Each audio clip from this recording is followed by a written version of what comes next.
ఒకని ఎదుట సరి అయినదిగా కనబడు మార్గము కలదు. ఏమిటి ఆ మార్గం? నేను అనుకున్నానండి, నేను అదే చేస్తా, ఒకరితో నాకు పని లేదు, నాకు నచ్చినట్టు చేస్తానండి అని అంటారు. దయచేసి ఆ మాట అనకండి. మీకు నచ్చినట్లు చేస్తే మీరు దేవుని చిత్తాన్ని చేయలేరు. దేవునికి ఏది ఇష్టమో, దేవునికి ఏది నచ్చిందో ఆయనకు నచ్చినట్లుగా మనం చేయాలి.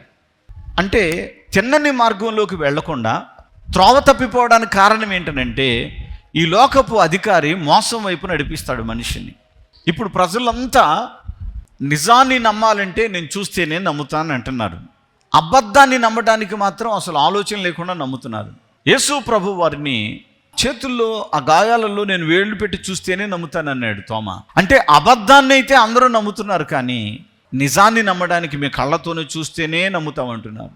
అందుకే ప్రభు చెప్పాడు, చూచి నమ్మిన వారి కంటే చూడక నమ్మిన వారు ధన్యులు.